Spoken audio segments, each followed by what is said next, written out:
Roping wangarek kok gumangri wengi jroning wengi dering wonten ing kacarita. Kacarita namung gambare ngarep Turusino wargaraning bulan. Turusino yen dicatur isine ana marma ginambar. Segitiga minangka lambang uriping menungsa manjing tribana. Triwilangan telu bawana alam.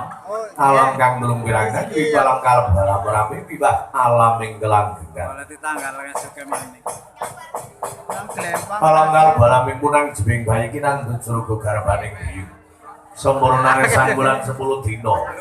Alam rame uriping menungsa sing mercapa kang ngendikane durasi bebasan kaya wong kang mampir ngombe.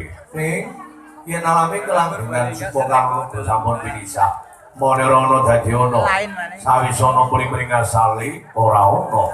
Kadang-kadang ana sing ora masuk. Ora dadakan. Bocing gunungan ono gambar kembang panca warna.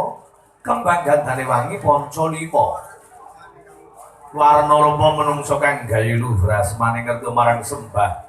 Kang limang perkara bangsa kita kagungan paugeran Pancasila.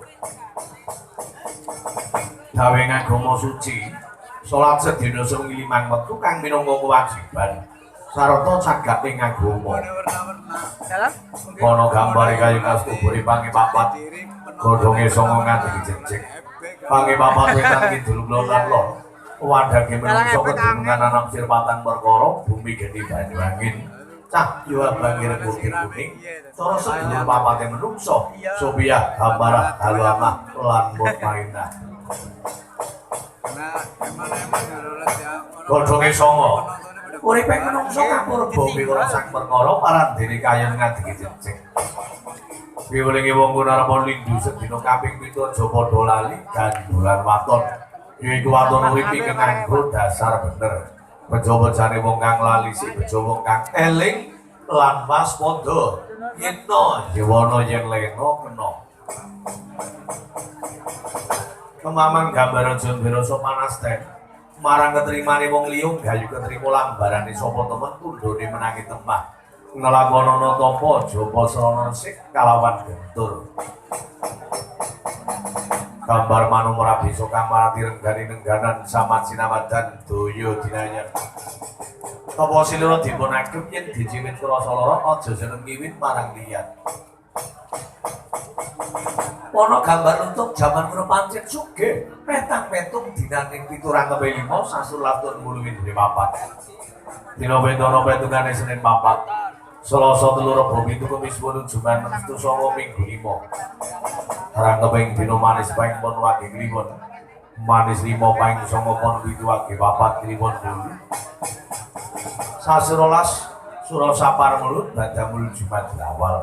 Jumat dilakir Rajab saban poso sawal berkait bangsa. Tahun 8 tahun alif tahun heton jimawal tahun jeton dal tahun beton pangu lan tahun jimakir. Windune papat diganti windu kuntara, windu semara lan windu sancaya. Wono gambar macan mapan ana ngiring kiwa gambare wong pinter kang ngiwake marang pinterane. Nalisir paring konkret bener. Nalisir paring pogering negara yo nalisir paring pograne. Silipatire ora bali. Apa ginambar ana ngiring teken gambare wong bodho kuwi gawe becik, raming gawe seping pamrih, nrimo ing pandung tur tanpa ndarbeni wat kadigang adigung adiguna. Kadigang lakune kidang ngendelake plaine banter. Kadigung lakune gajah ngendelake krosane. Adiguna lakune ulung ngendelake sembure mandi. Kaling uriping menungso kenggonan lipi lali owah kalawan gingsir nyokro mangguningan. Pentra sundulangit menungso duwe lali. Sedara wasang gaman menungso duwe pengapesan. Kasambaran mohon kagungane Gusti Kang Maha Agung. Yaiku Gusti Kang Merang Sinembah sagunging jalma kang tumitah ing mercapada. Gambar gedhong sumung. Wong mati mlebono ngakubur bondo donya ora digawa. Derajat pangkat orang nokang syarat syarat apa? Morikute amal soleh sarta budi bakat luhur kang migune tumrap bebrahan agung. Kiotone gunane gambar kutulara sito bolo-bolo potensa malaikat mungkar kanak. Nonggo dalam kubur takoni sapa pangeranmu? Apa agamamu sapa nabi apa kitaban sapa sedulurmu? Takoni malaikat ora dan sabet godo. Ditakoni malaikat sopir selamat ana nang kubur.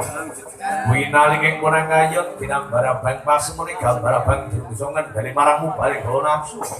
Konene sono marang dene kasetar gajah mati ninggal gading. Macan mati ninggal nglulang. Menungso mati ninggal jeneng sing apik.